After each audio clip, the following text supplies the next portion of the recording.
Jessica Monroe stared at the divorce papers she'd just signed, her hand trembling with vindictive satisfaction as her husband, the man she'd mocked for years as a glorified janitor, stood silently across the mahogany desk in their small apartment. What she didn't know was that beneath Daniel Monroe's worn custodial uniform beat the heart of the very billionaire who owned Apex Global Industries, the Fortune 500 company where she'd clawed her way to senior marketing director. The supreme irony, she was divorcing him to marry Trevor Walsh, Daniel's supposed best friend, and the company's charismatic VP of operations. A man who'd spent the last 18 months whispering poison in her ear about her loser husband, while Daniel quietly observed every betrayal from behind his carefully constructed disguise. In 72 hours, at the company's annual shareholders gala, Daniel would remove his mask in the most devastating public unveiling in corporate history, and what he had planned would shatter not just Jessica's world, but destroy the man she'd chosen over him in ways neither could have anticipated. But why had a billionaire spent 5 years pretending to be a janitor in his own company? What game was Daniel playing? And what secret did Trevor hide that would make his destruction even sweeter than Jessica's? Daniel Monroe pushed the industrial mop across the marble floors of Apex Global Industries' executive wing, his movements practiced and methodical. The fluorescent lights hummed overhead as he worked, invisible to the parade of suits that rushed past him at 6:47 a.m. To them, he was background noise, the custodian who emptied their trash and cleaned their toilets. To Jessica, the woman he'd married 6 years ago in a courthouse ceremony she'd later call the biggest mistake of my life, he was proof of her poor judgment and wasted youth. She'd said those exact words last Tuesday during her performance review with Trevor Walsh, Daniel's childhood friend turned Judas. Daniel had been cleaning the air vent above Trevor's office when Jessica's voice had carried through the grate with crystal clarity.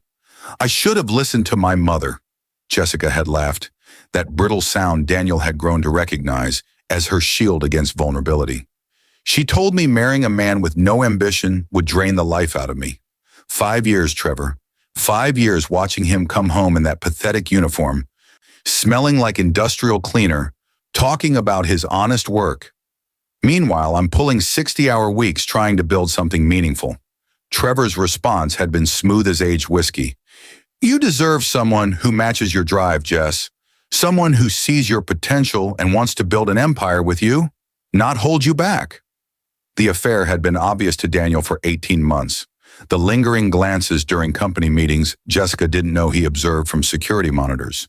The Friday evenings when Jessica claimed mandatory overtime, but her office sat empty while Trevor's door remained locked. The weekend corporate retreats that hotel records showed them sharing adjoining rooms. Rooms Daniel owned in hotels Daniel's conglomerate had acquired 3 years prior. But Daniel's disguise as a janitor hadn't been about catching a cheating wife. The deception ran deeper, rooted in a past that only Trevor fully understood, or thought he did. 15 years earlier, Daniel and Trevor had stood in the wreckage of Daniel's father's funeral reception. Charles Monroe, founder of Apex Global Industries, had built an empire on handshake deals and genuine relationships, only to be betrayed by his board of directors in a hostile takeover attempt during his final months of cancer treatment. They smiled to his face and sharpened their knives behind his back, 17-year-old Daniel had told Trevor, his voice hollow with grief and rage. Every executive, every VP, every director, they all played the loyal servant while planning to carve up his life's work the moment he showed weakness. Trevor had gripped his shoulder, 15 years old and earnest. "When you take over, you'll clean house. You'll fire every single one of them." But Daniel had shaken his head slowly, a darker plan forming. "No, I'm going to do something better. I'm going to disappear. Let them think I'm too young, too traumatized, too broken to lead. I'll put proxies in charge while I watch from the shadows, and I'm going to see who they really are when they think no one important is watching." "That's crazy," Trevor had whispered, though his eyes had gleamed with something Daniel couldn't quite identify. "You'd give up everything?" "Not give up, transform.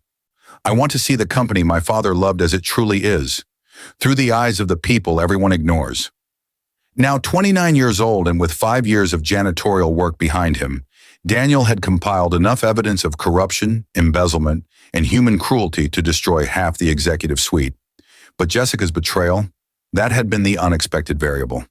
He'd met her at a coffee shop 2 blocks from Apex headquarters, both of them in line during the morning rush. She'd been a junior marketing associate then, ambitious and sharp, complaining loudly on her phone about her dinosaur boss who can't tell Instagram from a telegram. Daniel had been charmed by her fire, her hunger for more. He'd asked her to dinner as himself, Daniel Monroe, though he'd introduced himself as working in facilities management at Apex, which was technically true. Their courtship had been swift, their marriage impulsive. He'd told himself he'd reveal the truth after their honeymoon, then after their first anniversary, then after she made senior director. But somewhere in the waiting, Daniel had watched her transform. The woman who'd once volunteered at homeless shelters began complaining about beggars cluttering the downtown streets. The woman who'd praised his honest work ethic started making cutting remarks about his lack of ambition. And when Trevor had joined Apex as VP of Operations, recruited personally by Daniel's proxy board, the poison had truly begun to seep in. "Danny, my man!" Daniel looked up from his mop to find Trevor Walsh striding down the corridor, all gleaming veneers and tailored Tom Ford. Even at 7 in the morning, Trevor looked like he'd stepped from a cologne advertisement. Daniel straightened, adopting the slightly stooped posture he'd perfected over 5 years. "Morning, Mr. Walsh," Daniel said, his voice carefully flattened of its natural authority. Trevor clapped him on the shoulder with the forced bonhomie of someone performing kindness. "How many times do I have to tell you? It's Trevor. We go way back, remember?" His smile didn't reach his eyes. "Hey, listen, I heard about you and Jessica. I'm really sorry, man. These things happen." Daniel studied his oldest friend, searching for any crack in the performance. "You heard. She mentioned it yesterday. Said you guys had grown apart." Trevor's expression arranged itself into sympathy, but Daniel caught the microsecond of satisfaction that flashed beneath. "If you need anything, a reference for a new place, some help with the transition, just let me know, okay? That's what friends are for." Friends. The word tasted like acid on Daniel's tongue. Trevor had no idea that Daniel owned the building where Trevor lived, had access to every email Trevor had sent on company servers, knew about the offshore accounts Trevor had been skimming into for the past 14 months. Trevor Walsh, who'd cried at Daniel's father's funeral and sworn eternal loyalty, had been systematically stealing from the company while sleeping with Daniel's wife. "That's real kind of you, Trevor," Daniel said softly. "Real kind." "Don't mention it." Trevor checked his Patek Philippe, a watch he shouldn't have been able to afford on his VP salary. "I've got to run. Board meeting at 8. But hey, you're coming to the shareholders gala on Friday, right? Employee appreciation night, open to all staff. You should come. Free food, open bar. Might be good to get out, clear your head." Daniel nodded slowly. Yeah, I think I will." "Perfect." Trevor's smile widened. "I'll see you there, buddy." As Trevor's footsteps echoed away, Daniel returned to his mopping, his mind calculating the final pieces of his plan. The shareholders' gala, the perfect stage for the unveiling. That evening, Daniel sat in the studio apartment he'd rented under his janitor identity, surrounded by bankers' boxes filled with 5 years of meticulously documented evidence. His real home, a penthouse spanning the top 3 floors of the Monarch Building downtown, sat empty except for his security team and the proxies who'd manage Apex in his stead. His phone buzzed. Marcus DeLuca, his proxy CEO and the only person who knew Daniel's true identity, had sent a text. "Everything ready for Friday. The board has no idea. Jessica just submitted her proposal for the European expansion." Daniel opened his laptop and pulled up Jessica's proposal. Even now, despite everything, he had to admire her strategic mind. Her marketing plan for Apex's European expansion was brilliant, aggressive, innovative, and exactly what the company needed. In another life, they could have built something extraordinary together.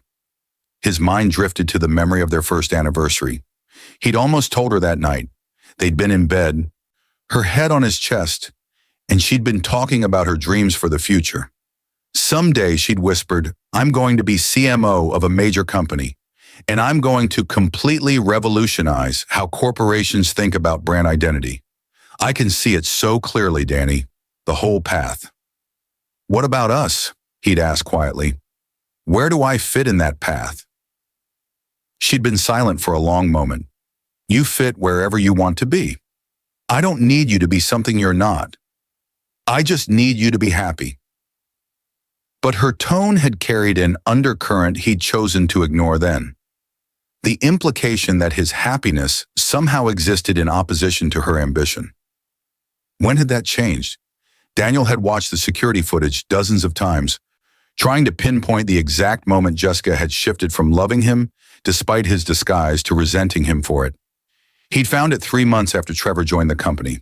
The footage showed Jessica and Trevor at a company happy hour, both of them several drinks in.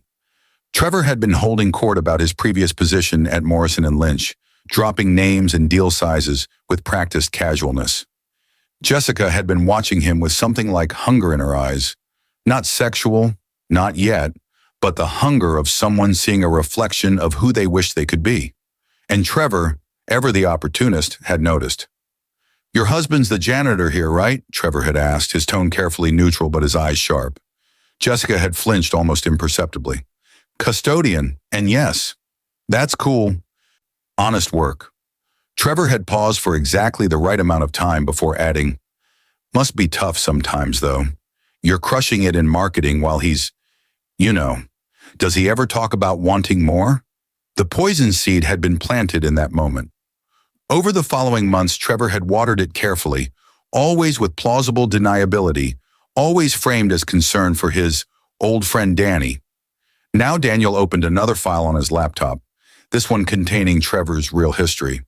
The history Trevor had hidden from everyone, including Daniel, until Daniel's investigation had uncovered it 6 months ago. Trevor Walsh wasn't his real name. He'd been born Trevor Holbrook, son of Richard Holbrook, Charles Monroe's former CFO, and the mastermind behind the attempted hostile takeover that had accelerated Charles's death.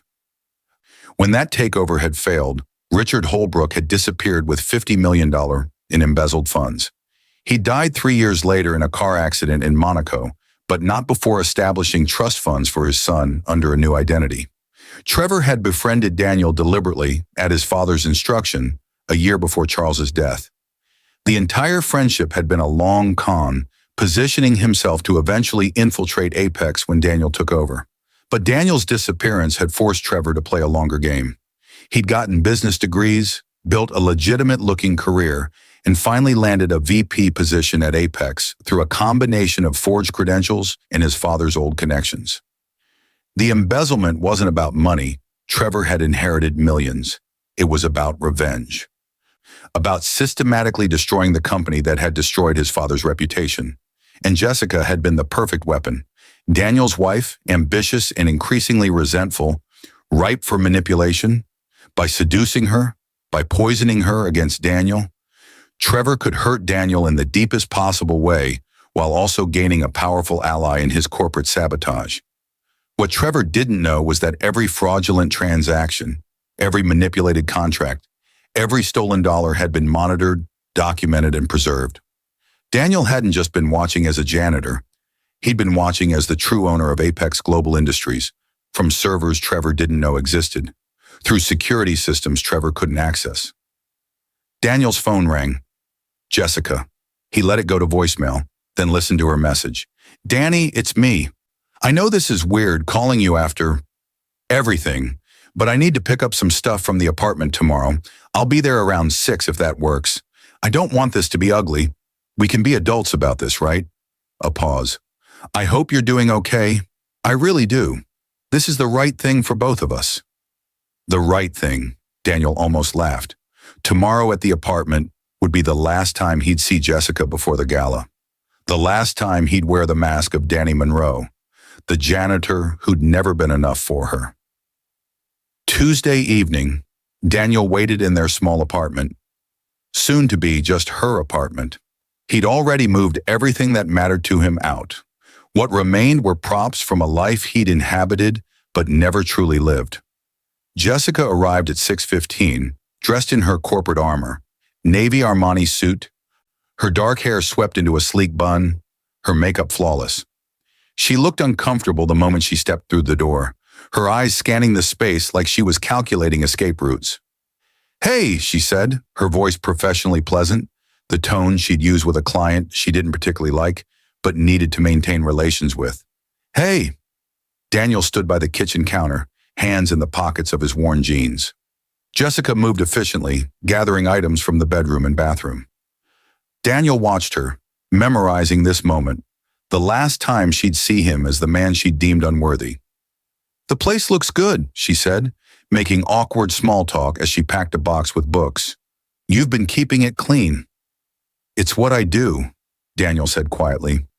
She winced at that, the barb hitting its target.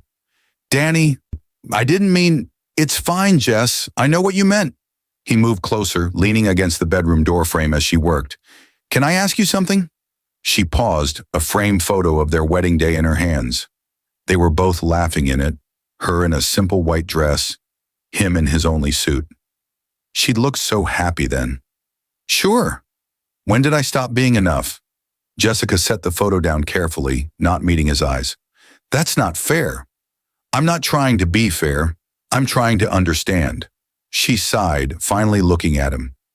In her eyes, Daniel saw guilt, defensiveness, and something he hadn't expected, genuine sadness. "You were always enough, Danny. That was never the problem. The problem was that you were only enough. You never wanted more. You never wanted to build something, to grow, I don't know, reach for something bigger. And Trevor does." Her jaw tightened. "Trevor understands ambition. He understands what it means to want something beyond a steady paycheck and a quiet life." "You love him?" "I love what we could build together." She picked up the box, holding it like a shield. "You're a good man, Danny. You really are. You're kind and loyal and steady. But I need more than steady. I need someone who wants to conquer the world with me, not just survive in it." Daniel nodded slowly, committing every word to memory. "I hope he gives you that. I really do." The lie tasted bitter, but it was necessary. Jessica needed to believe he was broken, defeated, accepting. She needed to walk into that gala on Friday with complete confidence, with no idea of the tsunami about to hit. "I hope you find someone who appreciates what you have to offer," Jessica said softly. "You deserve to be happy too." After she left, Daniel stood in the empty apartment for a long moment. Then he pulled out his phone and called Marcus DeLuca. "It's time," Daniel said. "Send the invitations.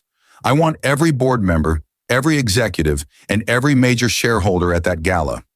Tell them the mysterious owner of Apex is finally revealing himself." Marcus whistled low.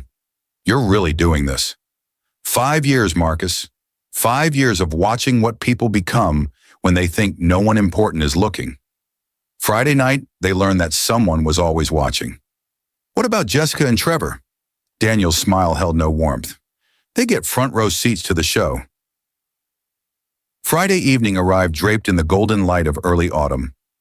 The Apex Global Industries Shareholders Gala was held in the grand ballroom of the Meridian Hotel, a property Daniel's investment group had purchased 2 years earlier and renovated into the city's most prestigious event venue. Daniel arrived early, but not as the janitor. Tonight, he wore a custom Tom Ford tuxedo that fit like a second skin, his dark hair styled, his posture transformed from the stooped shuffle of a custodian to the commanding presence of a man born to power.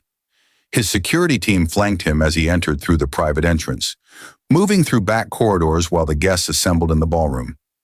From the mezzanine level, hidden behind one-way glass, Daniel watched them arrive.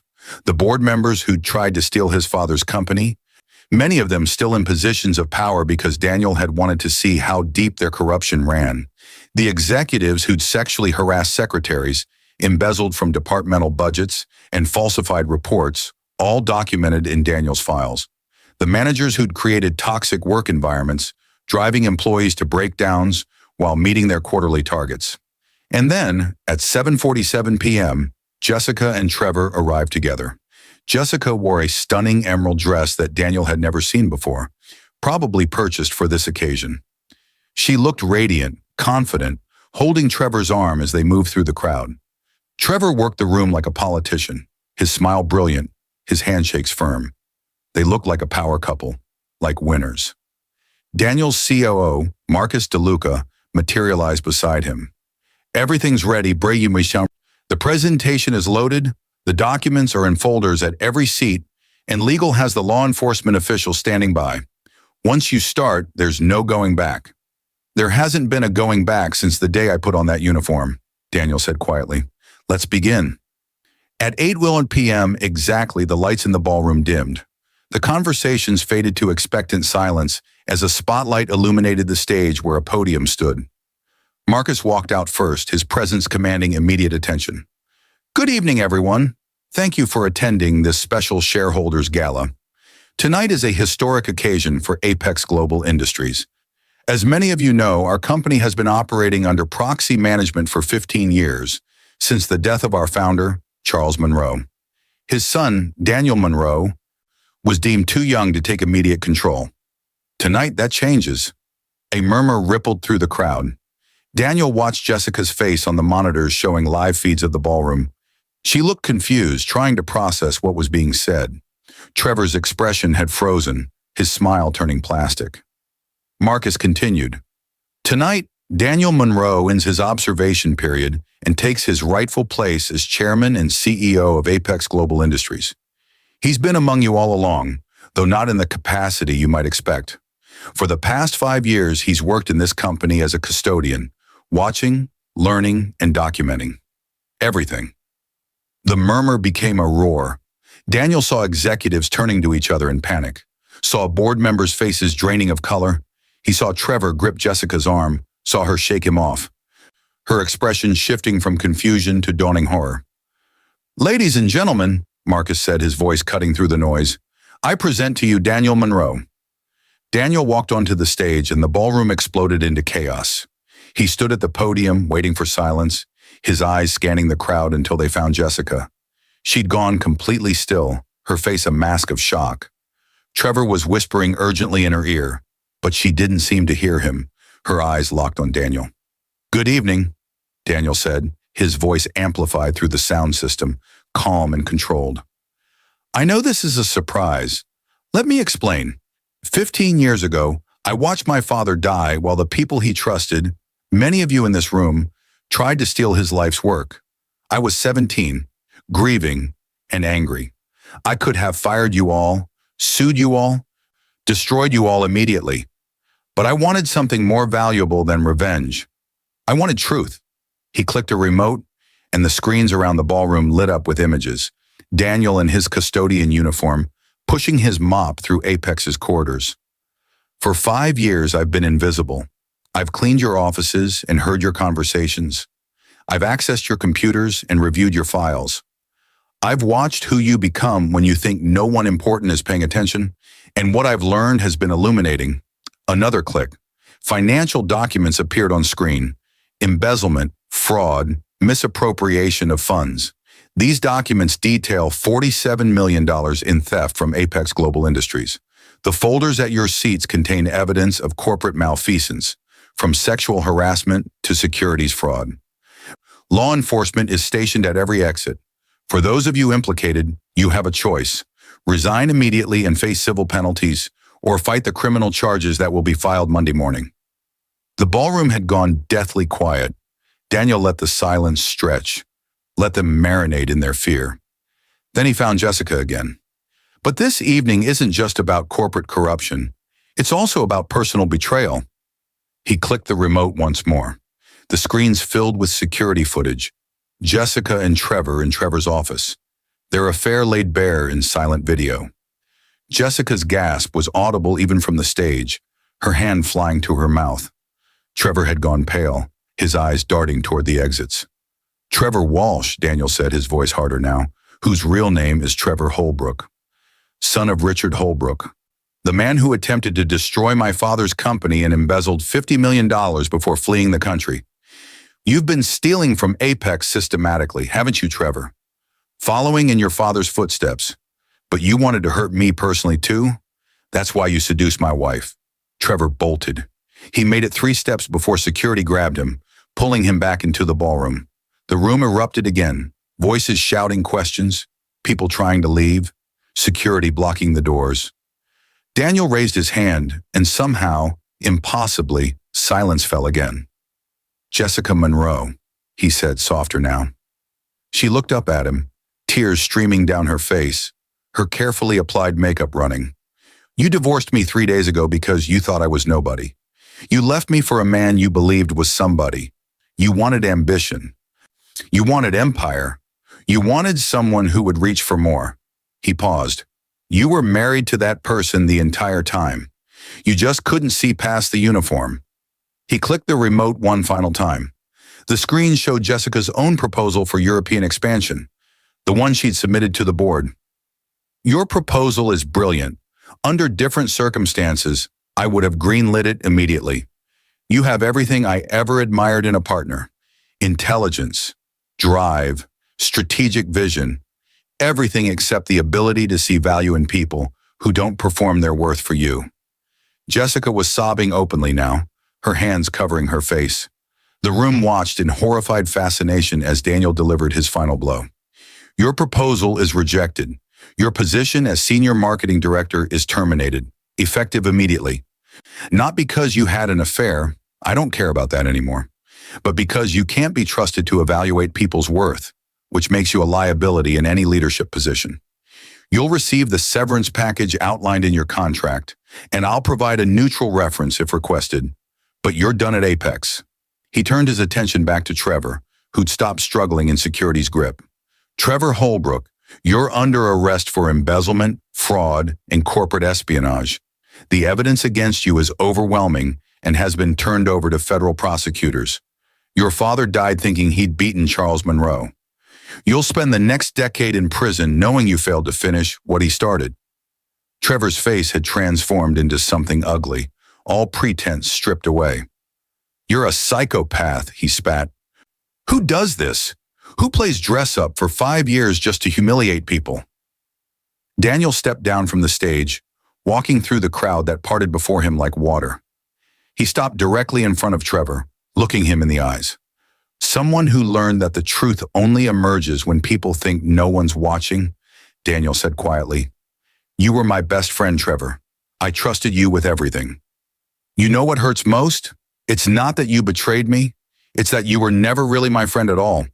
Every moment, every memory, it was all your father's plan. You played a role for 15 years. At least I only played mine for 5. He turned to Jessica, who'd sunk into a chair, broken and trembling. "And you, I loved you, the real you, not the corporate climber you became. I kept hoping that woman would come back. But she didn't.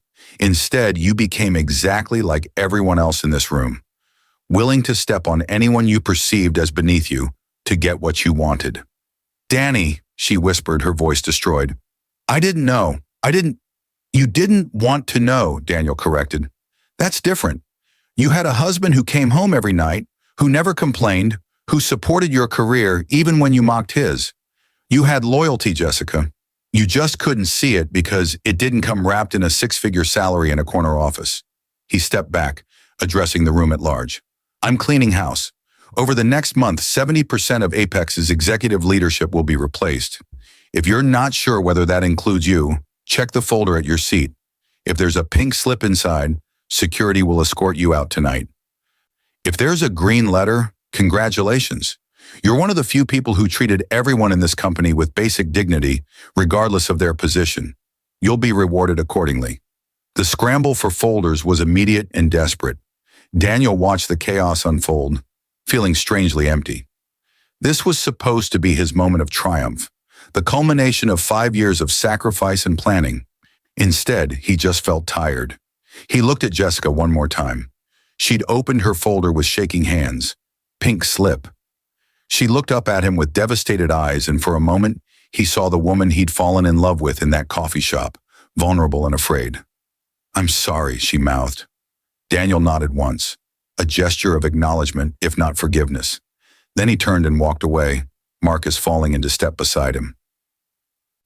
"Jesus Christ," Marcus breathed as they exited the ballroom. "That was the most brutal thing I've ever witnessed." "It was necessary," Daniel said flatly. Was it, though? You destroyed them both completely. Trevor's going to prison, and Jessica, she'll never recover from this professionally. You could have just fired them quietly, divorced her without the public humiliation. Daniel stopped walking, turning to face his COO. My father built this company on the belief that people deserved dignity, regardless of their position. He died watching people he'd trusted spit on that belief.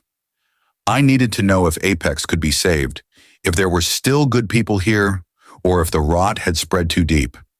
5 years as a janitor taught me that most people will show you exactly who they are if they think you can't hurt them. The executives who spoke to me with respect, the managers who learned my name, the directors who said thank you, those people get to stay. Everyone else? He gestured back toward the ballroom. They get exactly what they earned. And Jessica, she didn't embezzle or harass anyone. She just fell for the wrong guy. She divorced me because she thought I was worthless, Daniel said, his voice cold. She looked at 5 years of marriage and decided I wasn't worth the effort because I didn't have the right job title. That's who she chose to be, Marcus. I'm just showing her the consequences of that choice. 3 months later, Daniel stood in his penthouse office overlooking the city as winter settled in. Apex Global Industries had survived the purge. Stock prices had dipped initially, but recovered once investors realized the company was finally being run with integrity. The new executive team was younger, hungrier, and actually competent.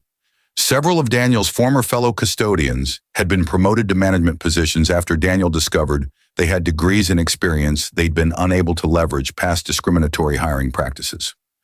Trevor's trial was set to begin in February. Federal prosecutors were calling it one of the most elaborate corporate espionage cases in decades. He'd be convicted, Marcus had assured Daniel. The evidence was ironclad. Jessica had left the city entirely. Through his network, Daniel had heard she'd moved to Portland and taken a job at a mid-sized marketing firm, several levels below her previous position. She'd sold the emerald dress on a resale site. Her social media accounts had gone dark. Daniel's phone buzzed. Elena Rodriguez, his new CMO, a brilliant strategist who'd been working as a department coordinator because her previous boss had felt threatened by her talent, had sent an email. The European expansion proposal is ready for your review. I incorporated some of Jessica's ideas. They really were excellent, and built on them. I think you'll be impressed. Daniel opened the attachment, scanning the proposal. Elena had taken Jessica's foundation and elevated it, adding layers of cultural sensitivity and market research that made the strategy even stronger. It was exactly what Jessica could have done if she'd stayed, if she'd been willing to see Daniel as a partner rather than an obstacle. He approved the proposal and sat back, staring at the city lights. The view from the penthouse was stunning, but some nights Daniel found himself missing the simplicity of his custodian apartment, the routine of his double life. There had been a strange freedom in being invisible, in moving through the world without the weight of everyone's expectations and judgments. His intercom buzzed. Mr. Monroe, there's a Jessica Monroe here to see you. She doesn't have an appointment, but she says it's important. Daniel's hand froze on the phone.